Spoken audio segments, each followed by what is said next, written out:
This presentation will help you understand the concepts behind the basic shoemaking process that will affect all of your shoemaking skills.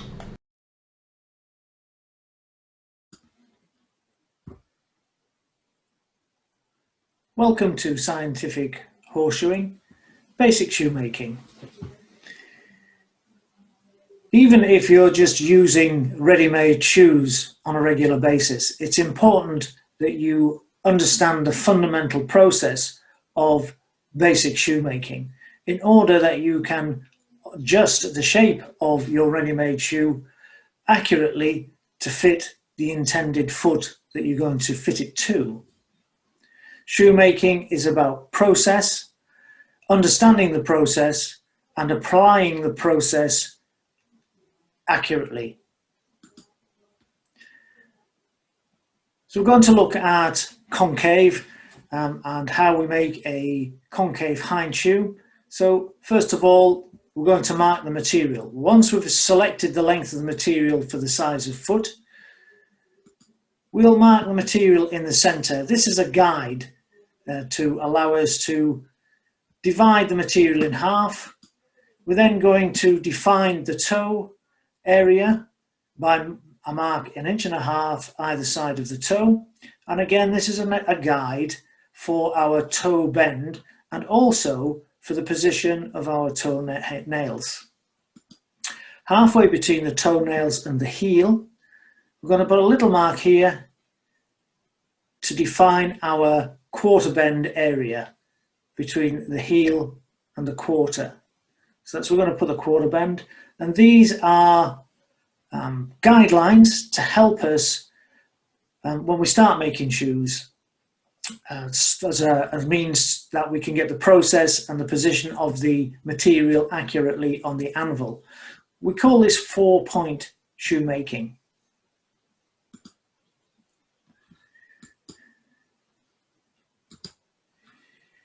So the toe bend. First of all, it's important that we control the fire, whether it's a coke fire or a gas fire, and then we get the material hot in the center where we're going to forge. There's no point getting it hot off to one side, because when we forge the material to make the toe bend, the material will bend quickest in the hottest area because it's more plastic, and you'll get an asymmetric or uneven toe bend. With an even heat either side of the center mark, bend the material by striking only between the center and the two nail marks that you placed on the material. So our two nail marks are here. We're going to work this area here. Notice the position of the material against the anvil and the position of the tongs while this toe bend is being made. Notice how the material is high on the anvil while we work this area, and lower on the anvil to work in this area. Once you've got the bend, which should be about 45 degrees thereabouts, we're then going to define the toe bend by placing the bend on top of the big and reaffirming the toe by striking into fresh air at the heel side of your toenail mark. So this is an example, not of concave, but of plain stamp, but you place the position where the nail hole mark would be over the anvil here, locking it in with your tongs and striking this branch of the material, which will put a definite bend right in where your nail mark is, making it a definite change of direction between toe and branch. And that's what we mean by defining the toe.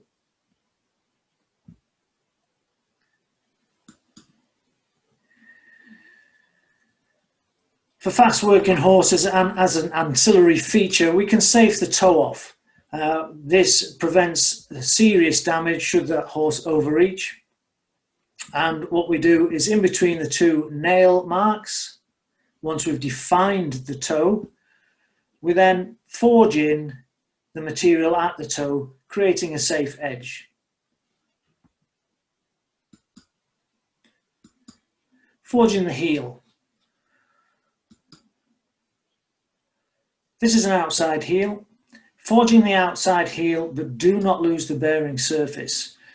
The heel is struck at an angle of approximately 45 degrees, bringing the material to the center. And turning the material over, we then strike it again at approximately the same angle here, working the heel into the center line of the material. Do not hit the material on top, as this crushes the material and you lose the bearing surface. So when we're forging the heel, we're forging the material to the center line of the shoe, checking this out at 45 degrees, and this will correspond to the lateral sulcis that are on the foot that you're going to fit the horse to, as you're going to fit the shoe to.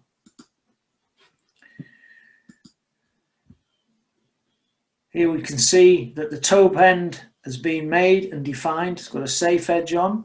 That's our nail hole mark, and that's the quarter mark. The heel's been forged to the center so that it lines up with the center of the material.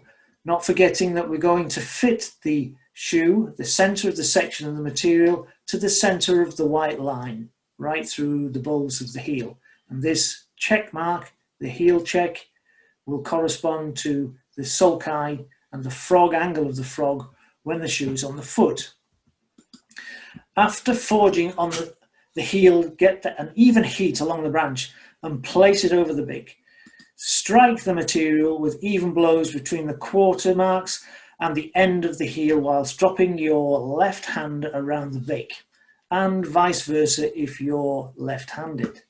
So we've heated the material up to cherry red or red forging heat. Notice the position of the tongs and the position of the quarter mark. So we place the quarter mark on top of the anvil and we lock it in place with our tongs. Notice how the underside of the shoe is locked into the anvil to support this area and stop it from bending. We then forge with our hammer from the heel mark right the way to the heel, from the quarter mark right the way to the heel, whilst dropping our left hand and forging the material so that it creates a bend. And that's the outside branch from toe to heel. Notice that when we're making it, we're making sure that the heel corresponds and lines up with the position of our intended toenail.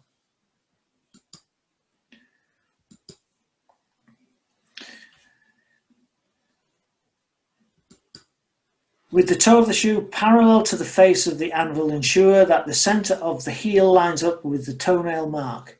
Place the toenail and heel nail at the respective marks and then bisect them both with a third nail hole.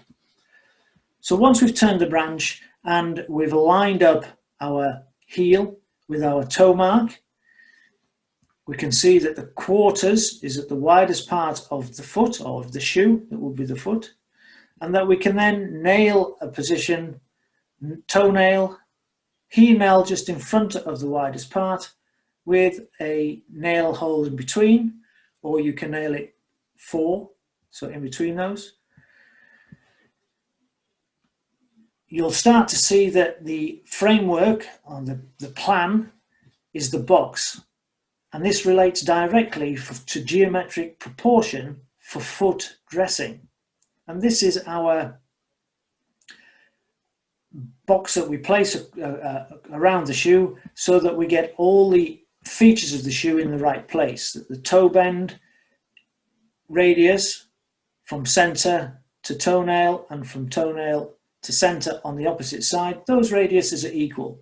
We've made the outside branch, and this radii here to the center is a reference that we can make the inside branch correspond to. So the inside branch. This time we're going to forge the inside heel and safe it off or fold over the anti-brushing edge. As this is a hind foot, and one of the ancillary features we add to a hind foot is an anti-brushing edge or a safe edge, especially for fast working horses with concave. Once we've forged the heel to the center, we can then run in the section right from the foot bearing surface to the ground bearing surface, about a third of the way along at the heel, run it in gradually from quarter to heel to create a safe working anti-brushing edge.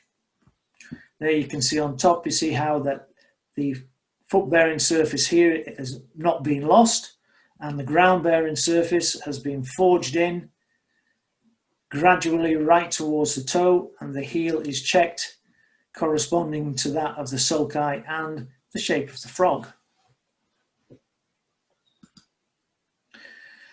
Process, and this is the start of the process. We repeat the process for the inside branch. So we'll place the branch on the bick with the mark over the bick and forge from the quarter to the heel, locking the shoe into the anvil with the tongs and dropping the left hand as you create overlapping blows from quarter to heel.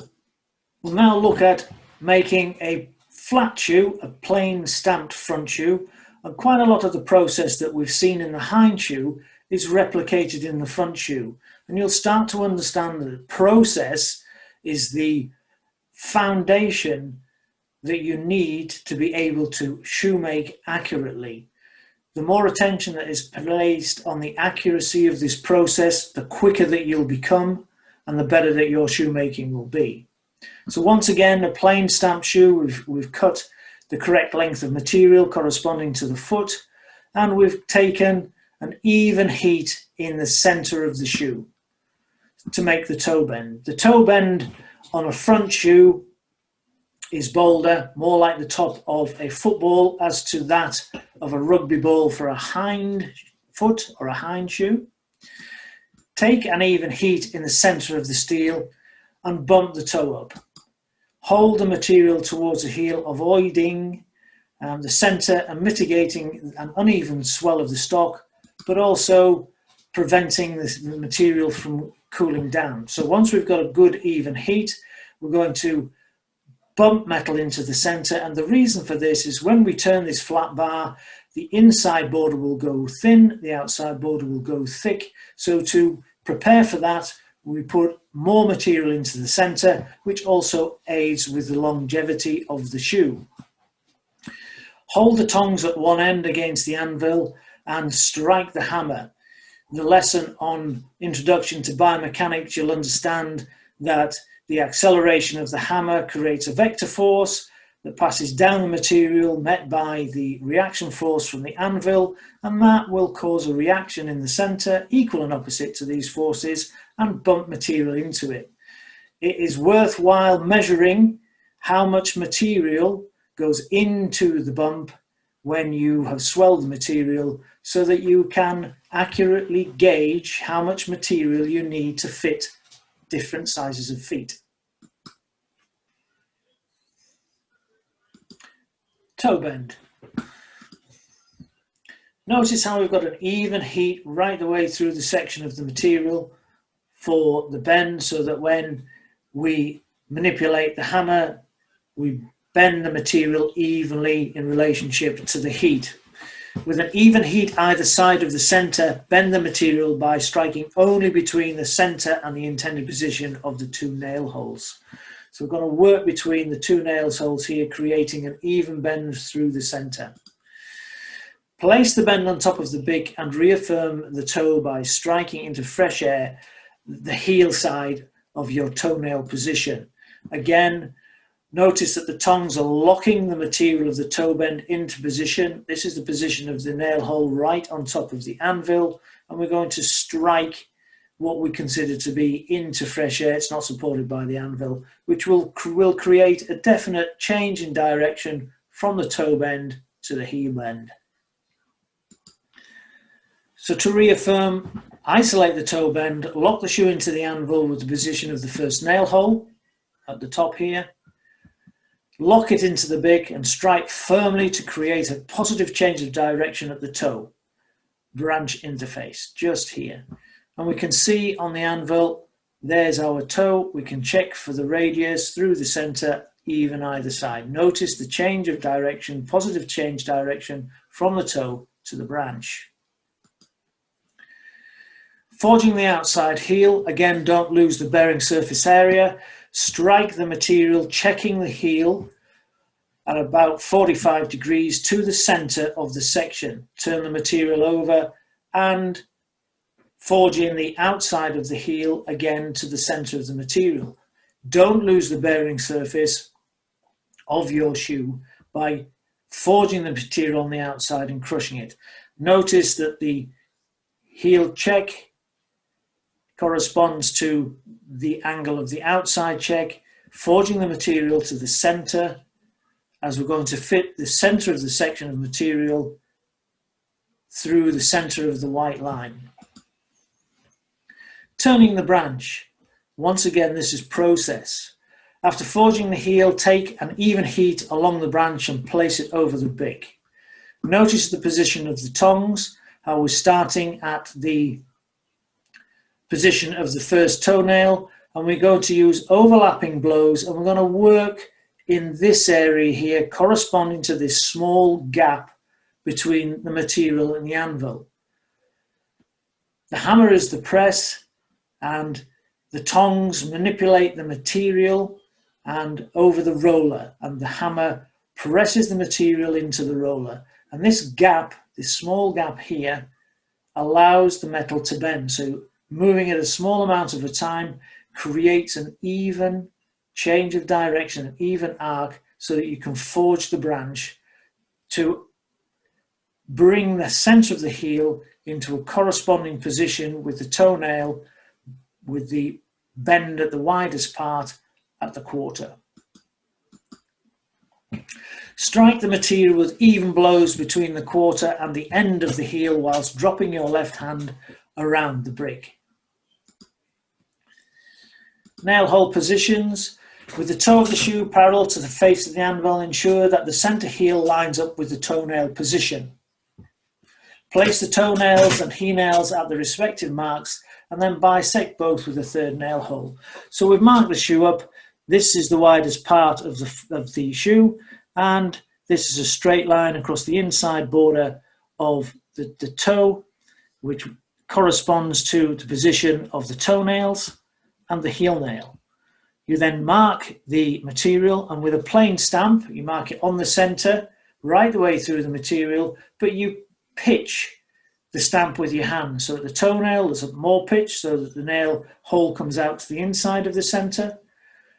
On the central nail hole, it's pitched left, so it's just inside the center line.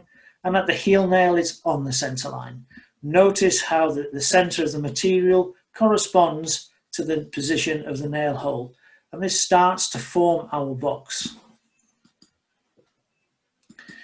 Position the stamp on the center of the web and pitch the tool to make the nail hole. Use the pitch tool to clear the plug and form the hole. So notice that in making the shoe that we're putting the ancillary features in to match the anatomical structures to which we're going to nail it to. We know that the nail needs to be pitched at a corresponding angle to that of the wall, entering at the white line and coming out approximately a third of the way up the wall. Notice how the stamp is on the center of the material and the stamp is pitched in towards the center line. Once you've driven the stamp into the material to the anvil but not through the anvil, we're then going to use a pitch tool to knock out the little plug and create the nail hole.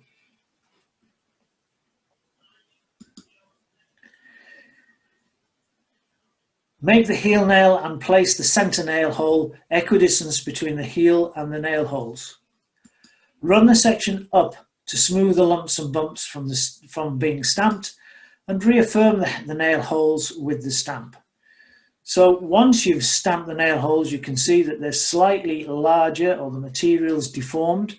What we're going to do is run the material up, taking the lumps and bumps out, regaining the section, making sure that the material is square on the bick and that the hammer comes down firm but not too firm that it crushes the material. We're then going to take the stamp and just reaffirm the shape and position of our nails and the pitch and clear them out with a pitch tool.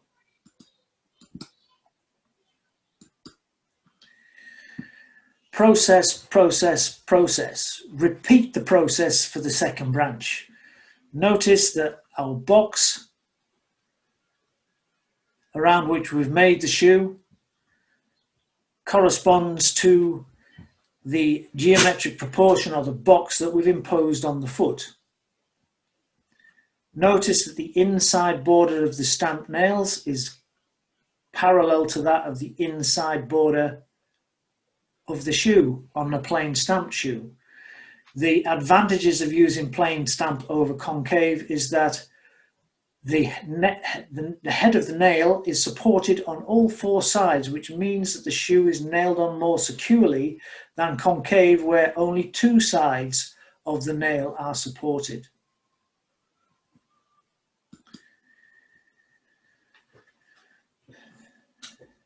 One of the fundamental aspects of shoemaking is the shoe is made in relation to the template or the foot that you're going to put it on. If we dress our feet in correspondence to the box, the geometric proportion as related to our foot dressing PowerPoints, then the shoe will correspond to the template that you're putting them on. Notice how the box allows us to determine the radii of the shoe from one side to the other, that the shoe is symmetrical through the center, this radius and this radius is equal, and towards the heel. That the branch is the correct radius, that the material comes out, the center of the material comes out of the shoe at the center of the heel. And if you imagine a foot underneath there, you'd see that the frog sits in this area with the widest part of the foot and the widest part of the shoe corresponding. If we draw a line, or we connect the toenail and the opposite heels, that will correspond to the center of the shoe. So we can check our shoes are geometrically proportionate before we apply them to the feet.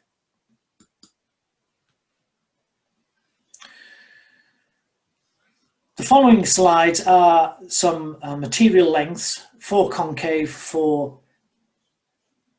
shoemaking. They are really more for reference, and what it allows us to see that material length corresponds to our measurement for foot size. So for example, the average foot 5 by 5 1/4, 5 1/2, 5 inches across from side to side by 5 1/4 inches from toe to outside heel, with a section of 3/4 by 3/8 of an inch. You're going to need 12 inches of material. That's for a hind. Same process for the front. Plain stamp or flat bar, some guidelines. 3/4 full of clipped front shoes, again, more guidelines. The point being that it's important that you record your material lengths and the finished shoe so that you can actually accurately develop your own system of measurements. The reason for this is that as you become more proficient and you're forging and you're making shoes, you'll forge the material differently. Consequently, your measurements will change over time. You'll find that more accurate, positive forging, you'll use less material than just bending the material, as you will find with beginners. So, thank you for viewing Scientific Horseshoeing.